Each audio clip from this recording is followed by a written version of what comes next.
Welcome back to the channel, guys. In this one we're reviewing yet another Apple CarPlay wireless adapter. So this one's the Ottocast U2-Air, and basically it costs around £110 depending on the different offers going on.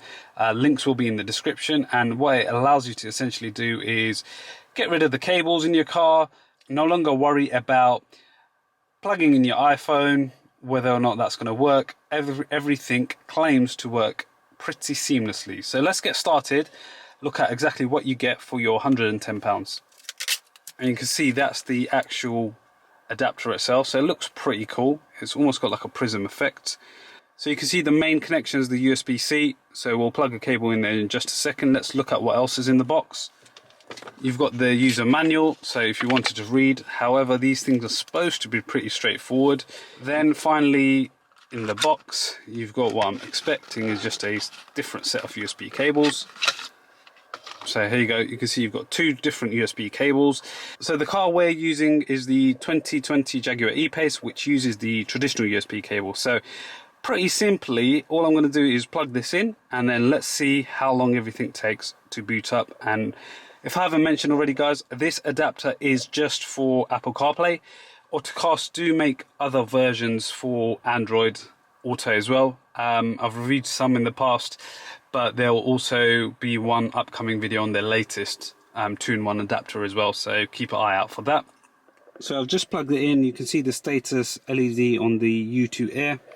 And if we come over here to the infotainment system, what should happen is any second now it should pick it up. So I'll slow it down in rewind, but you would have seen it would have popped up with Apple CarPlay there.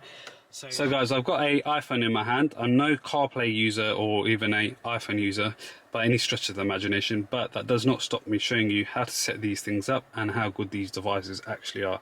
So the first thing we're going to do is go into our Bluetooth settings, turn on the Bluetooth, and then you can see the Auto E37D, which matches up with what's displayed on the screen, pops up immediately.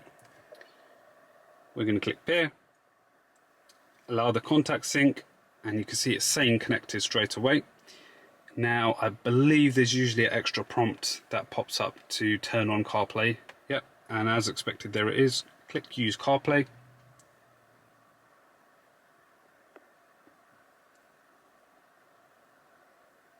And there you go, guys. Literally just like that, it's booted up. So this is actually an iPhone that I borrowed just to do this video, but that's why all of these maps, etc., aren't showing anything at the moment. It's not the box, so do not worry. Give me a second. I'm going to go into the iPhone, switch on or allow all of the location services, etc., and then we'll jump back in, showing you a little bit more usual what this looks like. Right, guys. So I adjusted the settings on the phone. Basically, mobile data was turned off for the maps, but you can see it's there. Everything's loaded in the background. Siri works actually pretty cool. So, like, for example, if I say, take me to Tower Bridge. Getting directions to Tower Bridge. Right, so it basically says, do you want to end your current navigation? Let's go for it. And pretty cool stuff. So it just loads up just like that, and you just come back out to the home screen. You've then got all your different apps, so your phone app, your maps obviously, which we've just shown, messages. This is if you want to jump back out to your Jaguar MMI, so I'll just show you quickly how that works. If you've got Audi, etc., it'll probably be an Audi symbol, but basically just press Jaguar, it jumps back out. And now if I want to go back in, just press the Apple CarPlay. And I'm just going to start my car up. Ignore that, that's because the car's been not started for a while.